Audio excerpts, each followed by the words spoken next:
अब देखो बच्चों, अब हम स्टार्ट करेंगे नया टॉपिक, और ये टॉपिक है हमारा क्या, सॉल्ट हाइड्रोलिसिस।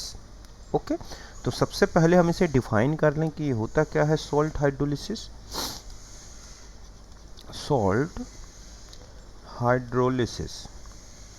ओके, तो देखो बच्चों, सॉल्ट हाइड्रोलिसिस मीन्स होता है reaction between ions of salt with ions of water.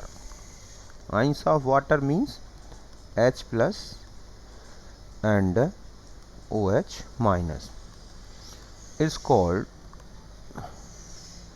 salt hydrolysis. समझ गए बच्चों कि reaction between ions of salt with ions of water means H plus and OH, इसी को बोला जाता है सॉल्ट हाइड्रोलिसिस। सपोज हम ये माने कि हमारे पास एक सॉल्ट है Ba और ये है water H plus OH B plus A minus. Okay, तो एक बना BOH और एक है HA। ये क्या होता है बेस, और ये क्या है बच्चों एसिड, और ये है हमारा क्या सॉल्ट। ध्यान रखें इसमें जिसमें पॉजिटिव चार्ज है इसको बोलते हैं बेसिक रेडिकल, और जिसमें निगेटिव चार्ज है इसे बोलते हैं एसिडिक रेडिकल। ऐसा क्यों बोलते हैं? क्योंकि जो बेसिक रेडिकल है वो जब वाटर से रिएक्शन करेगा तो बेस बनाएगा, और जो एसिडिक रेडिकल है जब वो वाटर से रिएक्शन करेगा तो एसिड बनाता है। तो हम ये कह सकते हैं कि दस फॉर्मेशन ऑफ एसिड और बेस और बोथ, ठीक है, during reaction of salt with water is called salt hydrolysis।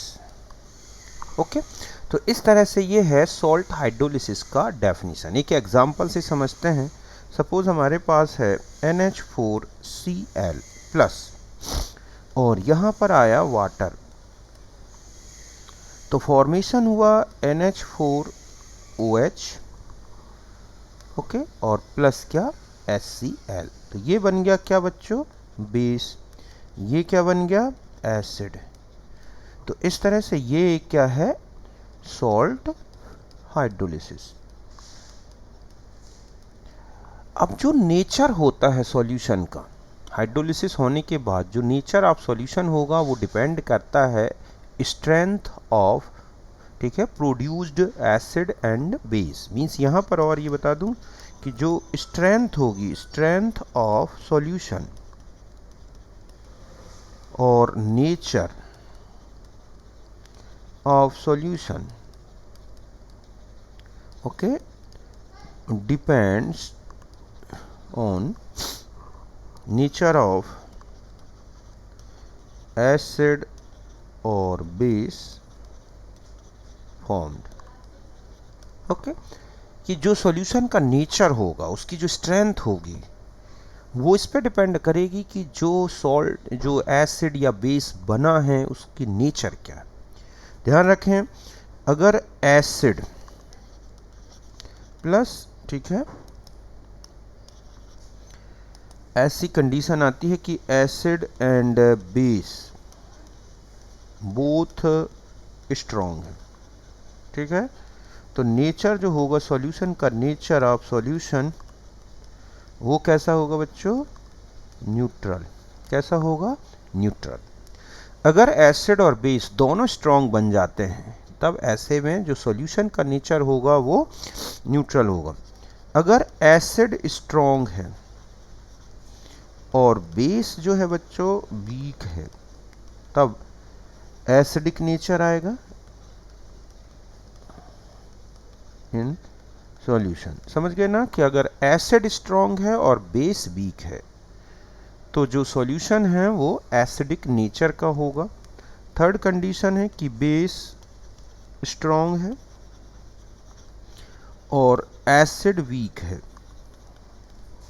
Okay, तो यहाँ पर ध्यान रखें बेसिक नेचर होगा, और अगर दोनों वीक आ जाते हैं, weak acid plus weak base, ठीक है, तब ये जो है नेचर जो होगा depend upon relative strength of acid and base. इन दोनों में से कौन ज़्यादा स्ट्रॉन्ग है उनकी रिलेटिव स्ट्रेंथ पर डिपेंड करेगा। फिर से समझें, अगर एसिड और बेस दोनों स्ट्रॉन्ग है तो न्यूट्रल होगा, एसिड स्ट्रॉन्ग है बेस वीक है तो एसिडिक नेचर होगा, बेस स्ट्रॉन्ग है वीक, ठीक है, बेस जो है स्ट्रॉन्ग है और एसिड वीक है तो बेसिक नेचर आएगा। दोनों अगर वीक हैं तो फिर ये डिपेंड करेगा कि दोनों में से कौन ज़्यादा स्ट्रॉन्ग है, मीन्स उनकी रिलेटिव स्ट्रेंथ में। अगर हल्का सा भी एसिड ज़्यादा स्ट्रॉन्ग है तो ये बहुत ही वीक एसिडिक नेचर शो करेगा। इसी तरह से अगर थोड़ा सा बेसिक नेचर का ज़्यादा है, बेस एसिड से ज़्यादा स्ट्रॉन्ग दिख रहा है तो वो बेसिक नेचर। अभी हम आगे देखते हैं टाइप्स में, अब एक एक करके आते हैं। टाइप्स ऑफ, ठीक है, salt hydrolysis. Okay, salt hydrolysis के अगर हम टाइप्स में आते हैं तो फर्स्ट आते हैं hydrolysis of salt of strong acid plus, ठीक है, स्ट्रॉन्ग बेस। कि अगर सॉल्ट स्ट्रॉन्ग एसिड और स्ट्रॉन्ग बेस से बना है तो हाइड्रोलिसिस होगी या नहीं। तो ध्यान रखें कि salt of strong acid plus strong base, ठीक है, ये जो सॉल्ट्स होते हैं डू नॉट अंडरगो हाइड्रोलाइज्ड या हाइड्रोलिसिस।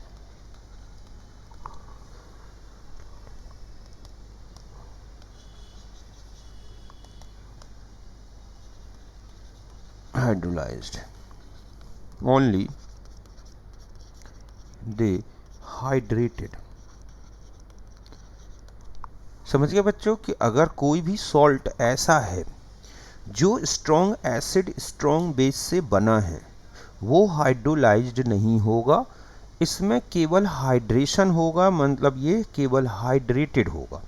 अब आप कैसे पहचानोगे कि कोई भी सॉल्ट स्ट्रॉन्ग एसिड से बना है और स्ट्रॉन्ग बेस से? तो ध्यान रखें कि अगर एनाइंस आपको ये दिखते हैं कौन से, जैसे सल्फेट, ठीक है, chloride, bromide, iodide, nitrate and perchlorate.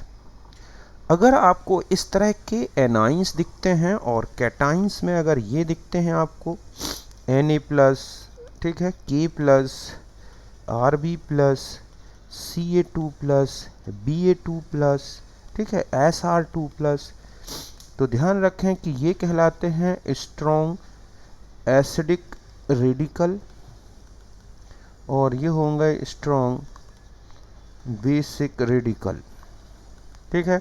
अगर इनसे कोई सॉल्ट बना दिख रहा है, एग्जाम्पल है NaCl हो गया या Na2SO4 हो गया या BaCl2 हो गया या BaSO4 हो गया या CaSO4 हो गया, ठीक है, NaClO4 हो गया।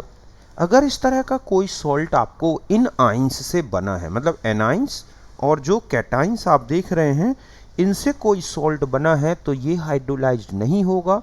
और इस तरह से ये जो सॉल्ट मैंने लिख दिए हैं ये क्या हैं, डू नॉट हाइड्रोलाइज्ड। अब आता है कि इनका होगा क्या। तो जब हम इन्हें वाटर में रखेंगे, सपोज आपने NaCl को वाटर में डिज़ोल्व किया और एक्वस मीडियम मिला उनको, तो ये केवल हाइड्रेटेड हो जाते हैं, मीन्स ये इनका केवल हाइड्रेशन होगा और ये अपना एग्जिस्टेंस अपने आइंस का बनाए रखते हैं। सॉल्यूशन न्यूट्रल होगा, ठीक है। अगर आपसे पूछ लिया जाए कि सॉल्यूशन का नेचर क्या होगा बच्चों, सॉल्यूशन नेचर, तो ये कैसा रहेगा, न्यूट्रल। ओके। अगर आपसे पूछ लिया जाए पीएच क्या होगा, तो पीएच कितना होगा, 7 एट 25 डिग्री सेंटीग्रेड। तो ऐसे सॉल्यूशन जो होते हैं, मतलब स्ट्रॉन्ग एसिड स्ट्रॉन्ग बेस से वो हाइड्रोलाइज नहीं होंगे, और ऐसे सॉल्यूशन जब इनका सॉल्ट को वाटर में डिसॉल्व किया जाएगा तो सॉल्यूशन में आइंस केवल हाइड्रेटेड होंगे, जिन्हें हम एक्वस आइन लिखते हैं, और ऐसा सॉल्यूशन न्यूट्रल नेचर का होगा, पीएच होगा 7। और इस तरह से पहचानना है आपको कि कौन सा सॉल्ट स्ट्रॉन्ग एसिड से बना है और कौन स्ट्रॉन्ग बेस से बना है। तो ये आइंस आपको ध्यान रखने हैं। इन आइंस के बीच का कॉम्बिनेशन का कोई भी सॉल्ट बन जाए वो इसी तरह का होगा। ओके। अब हम दूसरे सॉल्ट में आ जाते हैं। दूसरा है, ठीक है, हमारे पास वो है hydrolysis of salt of, okay, strong acid plus weak base. समझ गए बच्चों कि एक ऐसा सॉल्ट है जो स्ट्रॉन्ग एसिड और किससे बना है, वीक बेस का। तो इसका एक नेम और होता है, जो वीक होगा आयन वही हाइड्रोलाइज्ड होगा। तो यहाँ वीक बेसिक है, तो इससे बोलेंगे बच्चों cationic hydrolysis.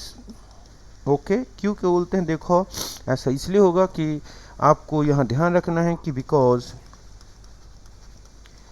Cation means basic radical जो होगा, बेसिक रेडिकल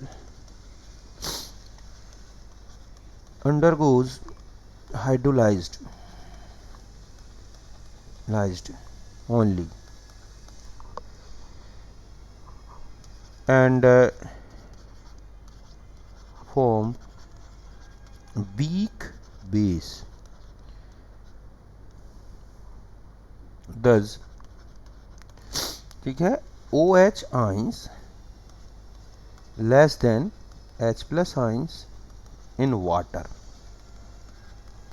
कि यहाँ पर जैसे ही ये क्या होगा बच्चों कि जो कैटाइन है बेसिक रेडिकल हाइड्रोलाइज्ड होगा और वो एक वीक बेस बनाएगा। ऐसे में OH आयन तो फंस गए कैटाइन के साथ, लेकिन H प्लस फ्री रहते हैं, और ऐसे में वाटर में जो सॉल्यूशन है, मीन्स वाटर सॉल्यूशन हम ये कहें कि जो हमारा वाटर सॉल्यूशन है, एक्वा सॉल्यूशन है, उसमें H प्लस OH से ज़्यादा हो जाएंगे और पूरा सॉल्यूशन, ठीक है, एंड सॉल्यूशन जो होगा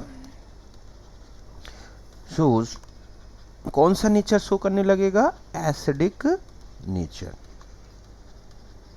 ओके। देखो कैसे, हम यहाँ पर एक सॉल्ट, सपोज ये है हमारे पास BA सॉल्ट और ये है वाटर, इससे बना VOH और प्लस HA।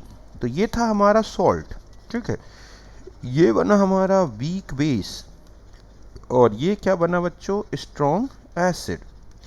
अब हम जानते हैं अरेनियस कॉन्सेप्ट में कि जो स्ट्रॉन्ग होगा वो कंप्लीट आयोनाइज्ड होगा, तो B plus A minus plus H2O। Okay.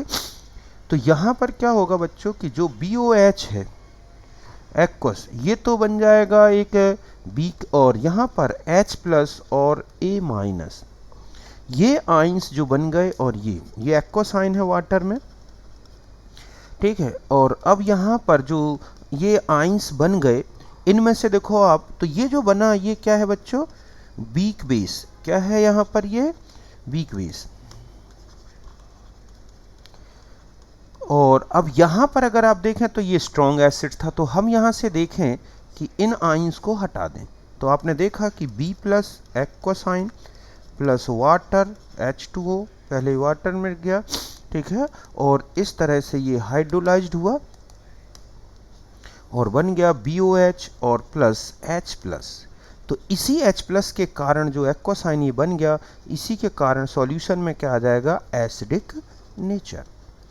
Means यहाँ पर OH तो वाटर का बंध गया, वो तो अब फ्री नहीं हो सकता उतने जल्दी इजी, लेकिन जितने H प्लस बन रहे हैं, मतलब जो स्ट्रॉन्ग एसिड था वो कंप्लीट आयोनाइज्ड हो गया, तो वाटर का H प्लस तो जुड़ गया, ठीक है, इस तरह से H प्लस फ्री हो गया, लेकिन BOH जो OH है वाटर का वो इस तरह से आयोनाइज्ड नहीं हो रहा है, और ऐसे में H प्लस यहाँ पर जो है H प्लस ज़्यादा हो जाएंगे किससे, OH से, और सॉल्यूशन में एसिडिक नेचर आ जाएगा।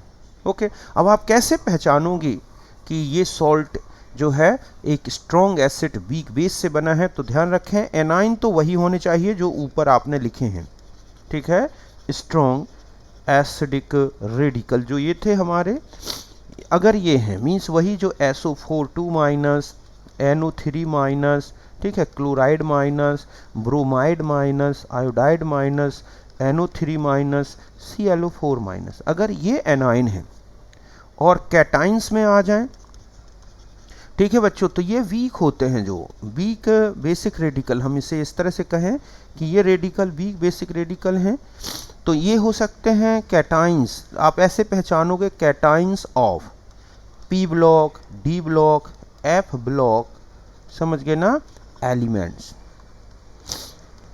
मीन्स देखें आप, जैसे कि Fe2 प्लस है, एल्यूमिनियम 3 प्लस है, ठीक है, Cu2 प्लस है, इस तरह से। इसके अलावा आपको ध्यान रखना है अमोनियम आयन भी वीक बेसिक रेडिकल में आता है, लिथियम आयन हो गया, बेरिलियम 2 प्लस आयन हो गया, magnesium 2 plus ion, etcetera. S block में ये 2-3 आयन ध्यान रखने हैं, ये भी एक वीक बेसिक मतलब वीक बेस बनाते हैं।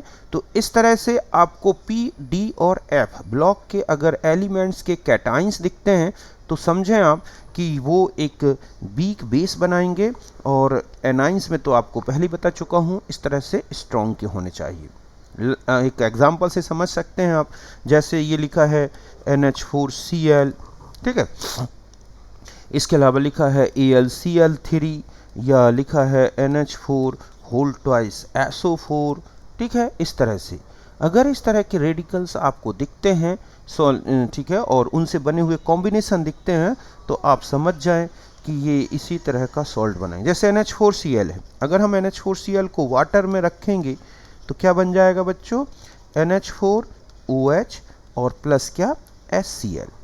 तो ये क्या है, वीक बेस, ये क्या है, एक स्ट्रॉन्ग एसिड, इसलिए कैसा सॉल्यूशन हो जाएगा, एसिडिक नेचर का। ओके, तो इस तरह से आपको अच्छी तरह से देखना है। और आपने देखा इसमें कि केवल और केवल यहाँ पर कौन सा, कैटायनिक हाइड्रोलिसिस हो रहा है, इसलिए इसको बोला गया है कैटायनिक हाइड्रोलिसिस। इसमें केवल कैटायन का हाइड्रोलिसिस होता है, और इस तरह से सॉल्यूशन में हमें एक नेचर पता चल जाता है कि वो कैसा होगा। अब इसमें 1-2 पॉइंट और आते हैं, उनको भी बता दूं।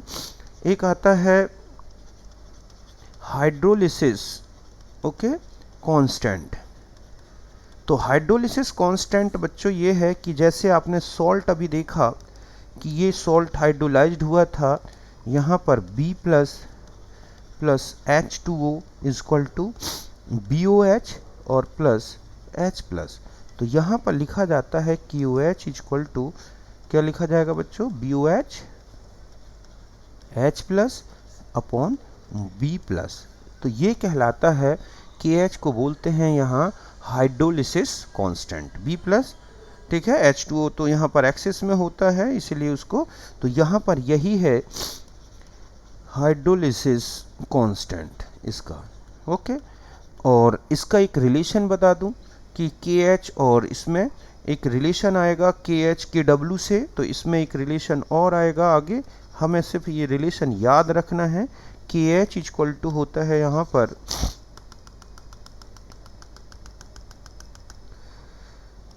ओके, तो यहाँ पर जब हम KH कैलकुलेट करेंगे तो हमारे पास जो एक फॉर्मूला बनता है KH का, वो होता है KW अपॉन KB। समझ गए ना बच्चों। यहाँ पर क्या ध्यान रखना है कि अगर आपके पास एक वीक बेस और स्ट्रॉन्ग एसिड का है तो यहाँ पर KW इक्वल टू होता है, सॉरी KH इक्वल टू होता है KW अपॉन KB। इससे कैलकुलेट किया जाता है न्यूमेरिकली KH। यहाँ KW तो वही है, ठीक है, आयोनिक प्रोडक्ट ऑफ वाटर, और KB जो है इसको बोलते हैं, ठीक है, डिसोसिएशन कांस्टेंट ऑफ क्या, वीक बेस। ओके, इस तरह से। तो यहाँ पर KH को कैलकुलेट करने का ये हमारा क्या बनेगा बच्चों, रिलेशन होगा, जिसके बेस पर हम एक क्या कैलकुलेट करते हैं KH। एक और होता है डिग्री, ठीक है, ऑफ हाइड्रोलिसिस, ये है स्मॉल h। तो पहले तो ये बता दूं कि होता क्या है, तो ये कहलाएगा moles of salt hydrolysed, okay, upon में हो जाएगा मोल्स ऑफ सॉल्ट टेकन, मतलब टोटल, समझ गए बच्चों, कि total moles of salt taken और उसमें से कितने मोल्स सॉल्ट के हाइड्रोलाइज्ड हो गए, इसे बोला जाता है डिग्री ऑफ हाइड्रोलाइसिस। इसका रिलेशन बनेगा KH अपॉन क्या बच्चों, C। और बढ़ा देंगे तो ये होता है रूट, यहाँ पर आ जाएगा KW अपॉन KB इंटू क्या C। तो इससे कैलकुलेट किया जाता है डिग्री ऑफ हाइड्रोलाइसिस, जहाँ C क्या है, ये कहलाएगी, ठीक है, मोलर कॉन्सेंट्रेशन ऑफ सॉल्ट। आपको जो भी सॉल्ट दी गई है उसका मोलर कॉन्सेंट्रेशन, ठीक है। इसमें हम न्यूमेरिकल्स भी देखेंगे कि ये C कैसे कैलकुलेट किया जाता है। तो अगर बच्चों ध्यान रखें कि एसिड स्ट्रॉन्ग और प्लस बेस वीक मिलाया गया हो, मिक्स किया गया है, ओके, और इसका क्या लिखा है, कंप्लीट हाइड्रोलिसिस, सॉरी न्यूट्रलाइजेशन, ये लिखा है। तो ध्यान रखें कि C इक्वल टू हो जाएगा, यहाँ पर सॉल्ट में है तो इक्विवेलेंट ऑफ एसिड और बेस, समझ गए ना, किसी एक के इक्विवेलेंट आपको ले लेना, मीन्स NaVA, ओके, ये इक्वल होते हैं NbBb। तो यहाँ पर जो सॉल्ट की कॉन्सेंट्रेशन लेंगे, मीन्स यहाँ पर C वो हो जाएगा क्या, NaVA upon VA plus BB, या कोई भी दोनों में से ले सकते हैं, क्योंकि दोनों में से जिसके भी दोनों की इक्विवेलेंट बराबर न्यूट्रल होंगे तो जो सॉल्ट बनेगा वो एसिड के इक्विवेलेंट के बराबर हो सकता है या बेस के इक्विवेलेंट, या हम इसको ऐसे भी लिख सकते हैं NbBb upon VA plus BB। तो अगर उनका कंप्लीट न्यूट्रलाइजेशन हुआ है और कोई सॉल्ट इस तरह से बन रहा है तो ध्यान रखें, और उसने पूछ लिया हो कि H क्या होगा, KH क्या होगा, तो आपको एसिड और बेस के ठीक है, इक्विवेलेंट लेना है, और उन इक्विवेलेंट के बराबर ही सॉल्ट के इक्विवेलेंट बनेंगे, उससे उसकी मोलर कॉन्सेंट्रेशन निकाल लें और उसी के बेस पर आगे की कैलकुलेशन करनी है, ओके। अब एक और बचता है इसमें pH, तो pH इक्वल टू होगा 7 माइनस 1/2, यहाँ पे हम लेंगे pKb प्लस log C, इससे कैलकुलेट होगा pH। ध्यान रखें सॉल्यूशन का जो pH आप देख रहे हैं, सॉल्यूशन pH वो लेस देन क्या आ जाएगा, 7, क्योंकि सॉल्यूशन एसिडिक है, तो इस तरह से ये 7 आएगा, और फॉर्मूले से ही पता चल रहा है 7 में से ही माइनस होगा। pKb क्या होगा बच्चों, यहाँ pKb जो है वो कहलाएगा माइनस log Kb। एक क्वेश्चन बता दूं, जैसे लिखा है NH4Cl, ठीक है, यह है 0.001 मोलर, और Kb आपको दे रखा है 10⁵, तो pH क्या होगा, ओके। तो हम यहाँ पर जो C है वो तो लिख देंगे 10⁻⁻3, और pKb equal to minus log Kb, means minus log 10⁵, तो pKb जो आएगा वो हो जाएगा 5। तो pKb हमें पता है, C पता है, बस हम इसका फॉर्मूला लगा देंगे तो हो जाएगा pH इक्वल टू 7 माइनस 1/2, यहाँ क्या रख देंगे 5 माइनस log 10⁻। अब यहाँ पर कितना है बच्चों 5 नहीं सॉरी, यहाँ पर है आपके पास log, इसकी वैल्यू है,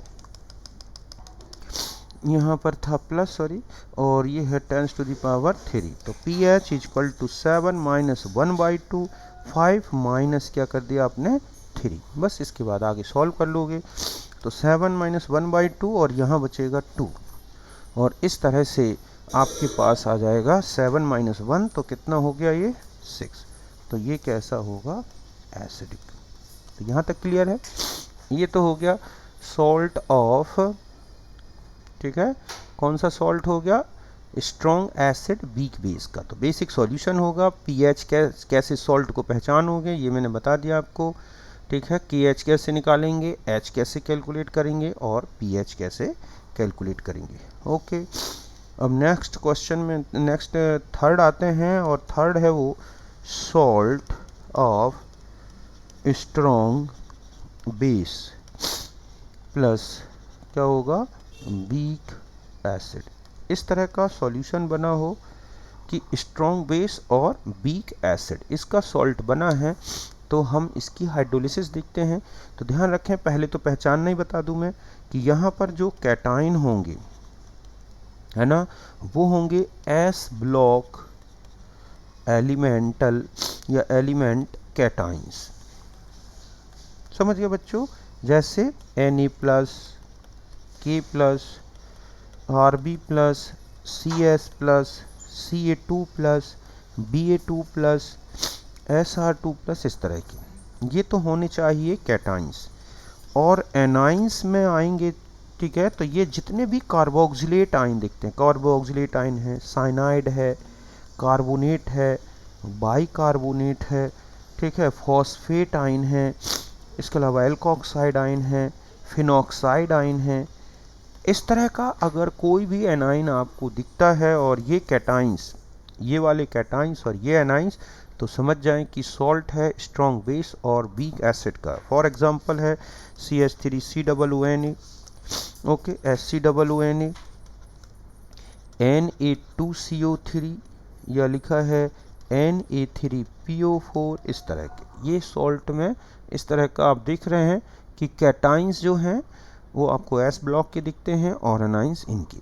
अब आता है कि क्या इस कंडीशन होगी, तो इसमें देखोगे कि ओनली एनाइन हाइड्रोलाइज्ड होगा, हाइड्रोलाइज्ड एंड फॉर्म, ठीक है, वीक एसिड।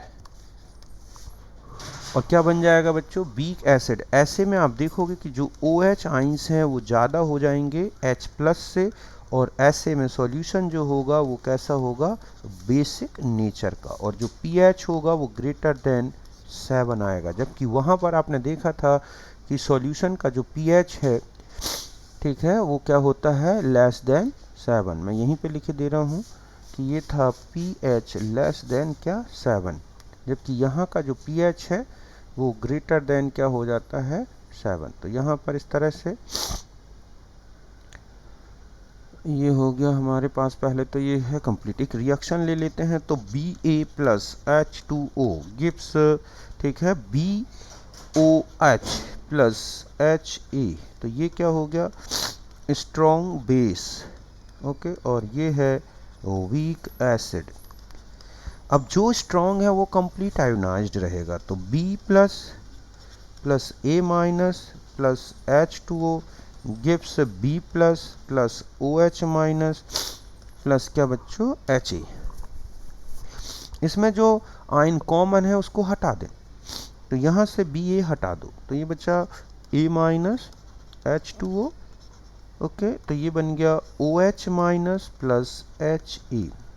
तो यहाँ देख रहे हैं आप कि ये जो है एक केवल कौन सी एनायनिक हाइड्रोलिसिस हो रही है। समझ गए ना, यहाँ पर इसलिए इसको बोला जाता है इस हाइड्रोलिसिस को एक नेम से, और ये है एनायनिक हाइड्रोलिसिस। तो इसमें केवल एनाइन का हाइड्रोलिसिस होता है, और ऐसे में OH आयन आप देख रहे हैं कि OH ion greater than H plus, और यहाँ पर आ जाएगा कौन सा नेचर, बेसिक नेचर। एक एग्जांपल से समझते हैं, ये है CH3COONA और प्लस ये है H2O गिव्स CH3COOH और प्लस NaOH। तो ये है वीक एसिड, और ये क्या है बच्चों, स्ट्रॉन्ग बेस। ऐसे में पूरा सॉल्यूशन जो है बेसिक नेचर का होगा।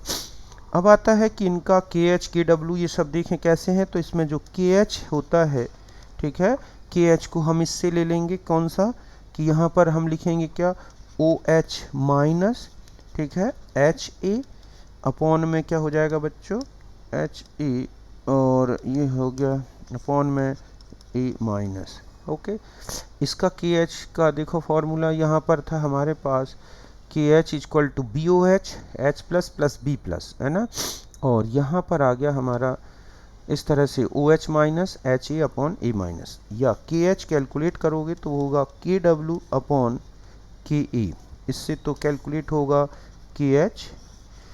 और यहाँ पर जब हम h लेंगे तो h इक्वल टू रूट के एच अपॉन सी, मीन्स के एच हो जाएगा के डब्ल्यू अपॉन के ए इंटू सी। यहाँ पर वही है सी जो है, यहाँ सी क्या है, मोलर कॉन्सेंट्रेशन ऑफ सॉल्ट। जो भी सॉल्ट आपको दिया गया है वो रख लें। वही फिर से ध्यान रखना है कि सॉल्ट के जो मोलर कॉन्सेंट्रेशन लेनी है वो एसिड या बेस कोई भी ले लें, और बी ए प्लस बी बी, बी ए और बी बी का मतलब हुआ volume of acid, volume of base. यहाँ पर जो बी ए है ये कहलाएगा क्या, वॉल्यूम ऑफ एसिड, और वी बी क्या हो जाएगा बच्चों, ये होगा वॉल्यूम ऑफ बेस। इनको ऐड करके उसको किसी एक इक्विवेलेंट को डिवाइड कर दो, इससे आ जाएगा H। और pH कैलकुलेट करना है तो ये होगा 7 प्लस 1/2 पी के ए प्लस लॉग क्या C। इससे कैलकुलेट करोगे सॉल्यूशन का pH। ओके, क्या कैलकुलेट कर लेना है इससे pH 7 प्लस, तो आप देख रहे हैं कि यहाँ जो pH आएगा वो ग्रेटर देन 7 आएगा। जैसे यहाँ पे मैंने लिखा कि 0.01 मोलर, या पॉइंट, ये क्वेश्चन है हमारा, ठीक है, कि 0.1 मोलर एसिटिक एसिड प्लस, और कितना, 2 मिनट, है ना, क्वेश्चन इस तरह से ले लें हमें। क्वेश्चन है कि 100 ml 0.1 molar acetic acid COOH and 100 ml 0.1 molar NaOH, ठीक है, ये मिक्स्ड कर दिया गया। तो कैलकुलेट करना है हमें, कैलकुलेट pH ऑफ सॉल्यूशन।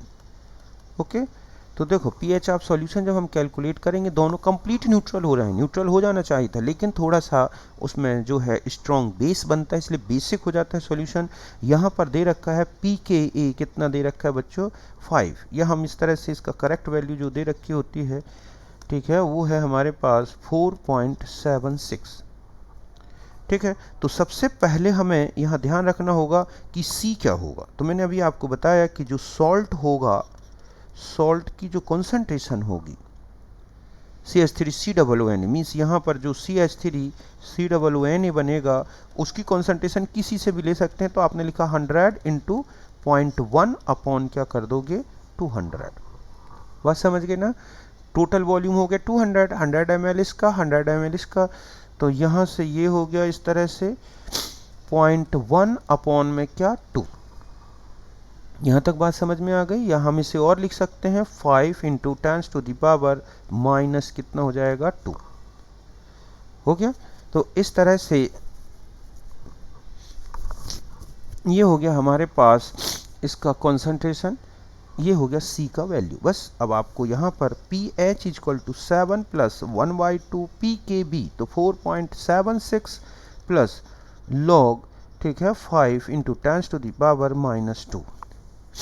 और आगे बढ़ जाओ तो 7 प्लस 1/2 4.76 प्लस, यहाँ पर ऐसा लिख लो बच्चों, -2 प्लस लॉग 5। तो 7 प्लस 1/2 4.76 प्लस, यहाँ से -2 प्लस 0.7, ऐसा कर दो। ओके, और आगे बढ़ जाओ तो ये हो जाएगा 7 प्लस 1/2, और यहाँ 4.76 माइनस 2 में से, तो ये हो जाएगा 1.3। अब आगे इसको सॉल्व कर लो। इस तरह से आपने इसका pH निकाल सकते हैं। समझ गए ना। तो ये था यहाँ तक क्वेश्चन pH कैलकुलेट करने तक का। लास्ट बचता है हमारे पास एक सॉल्ट और, ठीक है, यहाँ पर भी आपने किसी तरह का क्वेश्चन सॉल्व कर रखा है। तो यहाँ से ये तो हो गया, फिर इसके बाद हम आ जाते हैं इसका लास्ट सॉल्ट, और वो है salt of week acid plus क्या, वीक बेस। ओके, ये ऐसे सॉल्ट हैं जो वीक एसिड वीक बेस से होंगे। इसको बोला जाएगा कैटाइनिक प्लस एनायनिक हाइड्रोलिसिस। क्या बोलेंगे? कैटाइनिक और एनायनिक हाइड्रोलिसिस। इसमें दोनों आयन हाइड्रोलाइज्ड होंगे। पहचानोगे कैसे? पहले बता दूं कि जो कैटाइन्स हैं वही लेने हैं आपको वीक बेसिक रेडिकल। ये हैं जो कि आपने देखे थे, कौन कौन से थे? ये अमोनियम आयन हो गया, ठीक है। इसके अलावा बेरिलियम 2+ आयन हो गया, लिथियम प्लस आयन हो गया, Mg2+ आयन हो गया। इसके अलावा कैटाइन्स किसके हो सकते हैं बच्चों? P block, D block, F block elements. ये तो आपके पास कैटाइन्स होने चाहिए। और एनाइंस वही जो आपने देखे हैं अभी, ठीक है, वीक एसिडिक रेडिकल्स।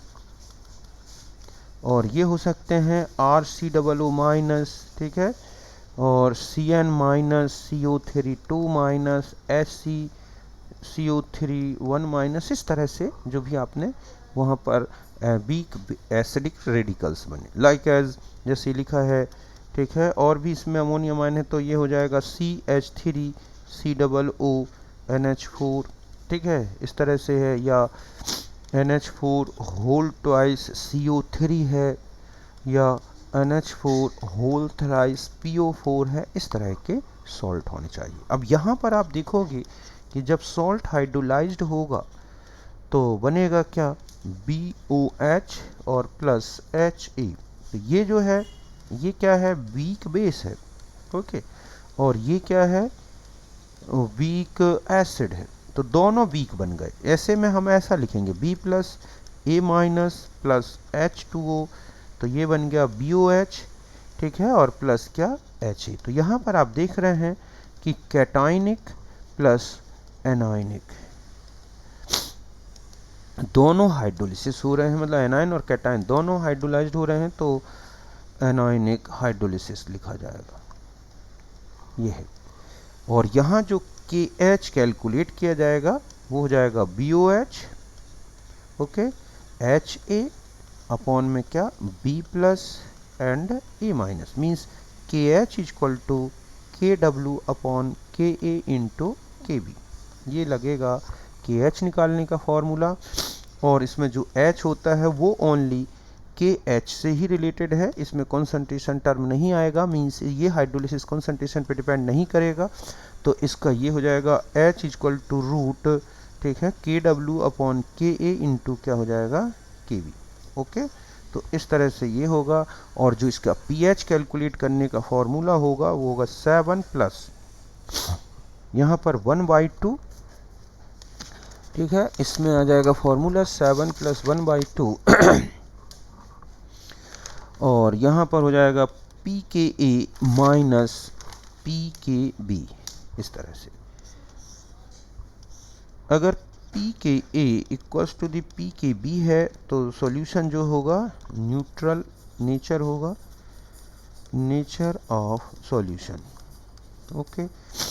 दूसरा है कि pKb जो है लेस देन pKa, तो pH ग्रेटर देन 7 आएगा और ये क्या बन जाएगा बच्चों? बेसिक, ठीक है। pKb छोटा है means dissociation constant of base ज़्यादा है, और इस तरह से। और pKb ग्रेटर देन pKa तब pH लेस देन 7 होगा और वो होगा एसिडिक नेचर का। अब देखो ये है CH3COONH4 है ना, इसमें आप देखोगे pKa भी 4.76 होता है और pK भी 4.76 होता है। तो ये सॉल्यूशन कैसा हो जाएगा? Neutral, okay.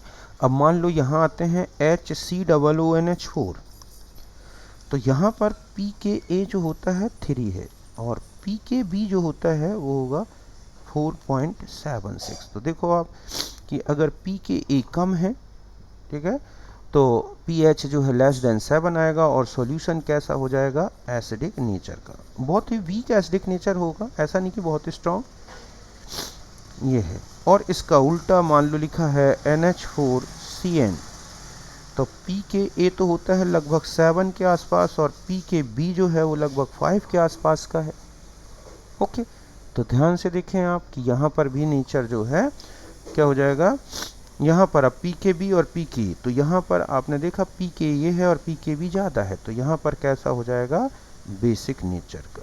इस तरह से क्वेश्चन पहचान ये है कि अगर क्वेश्चन में आपको ये लिखा है कि 0.001 मोलर, ठीक है, अमोनियम,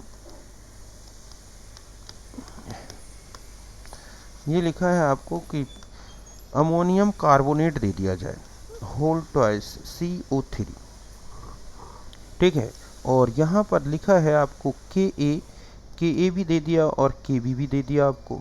समझ जाएं आप यहीं से कि के दे रखा है 10⁻⁻7 और के भी दे रखा है आपको 10⁻5, तो आपसे पूछा है कि pH क्या होगा। तो तुरंत समझ जाएं आप कि यहाँ पर अगर दोनों दे रखे हैं तो ये salt week acid plus weak base salt है। बस अब आप फॉर्मूला लगा दोगे तो pH इक्वल टू 7 + 1/2। यहाँ पर आपके पास देखो ये के इतना है, तो मैं ध्यान बताऊँ कि पी के आएगा 7 और पी के बी कितना आ जाएगा बच्चों 5, तो आप यहाँ रखेंगे पी के ए माइनस पी के बी, तो ये हो जाएगा हमारे पास 7 + 1/2। आप देख रहे हैं कि जो पी के है वो 7 माइनस और ये कितना हो गया 5, तो इस तरह से जो आपका pH + 1/2 × 2, तो ये 8 के आसपास 8 आ जाएगा और इस तरह से ये बेसिक नेचर का सॉल्यूशन होगा। तो इस तरह से आपको ध्यान रखना है, दोनों बराबर होते तो न्यूट्रल होता। पी के बी और पी के में पी के ए ज़्यादा आ रहा है, इसका मतलब है कि pH जो है वो ग्रेटर देन 7 आ जाएगा और वो बेसिक हो जाएगा। पी के बी ज़्यादा है और पी के ए कम है, तो pH लेस देन क्या आ जाएगा 7 और वो कैसा होगा एसिडिक। इस तरह से कुल मिला के ये हमारे पास सॉल्ट हाइड्रोलिसिस है, और इसमें भी अगर आपको सॉल्ट की कॉन्सेंट्रेशन निकालनी है तो वही लगाओगे NaVA/VA + VB या NbVB/VA + VB, कोई भी एक ले लें और इस तरह से सॉल्ट में कंसंट्रेशन निकालना मीन्स से और उससे भी सॉल्व कर सकते हैं। तो इस तरह के न्यूमेरिकल्स होते हैं। ये है हमारा कुल मिला के सॉल्ट हाइड्रोलिसिस। तो यहाँ तक बिल्कुल क्लियर है। तो मैंने चारों सॉल्ट हाइड्रोलिसिस बता दी, उनको कैसे आइडेंटिफाई करना है वो बता दिया। अच्छे से समझ लेना एक बार इसको, ठीक है। तो ये था हमारा कुल मिला के सॉल्ट हाइड्रोलिसिस। नेक्स्ट टर्म में हम लेंगे और वो होगा हमारा क्या, सॉल्युबिलिटी के बारे में, सॉल्युबिलिटी प्रोडक्ट, सॉल्युबिलिटी और उससे रिलेटेड जो भी इंपॉर्टेंट न्यूमेरिकल्स। ओके, तो नेक्स्ट में मिलते हैं।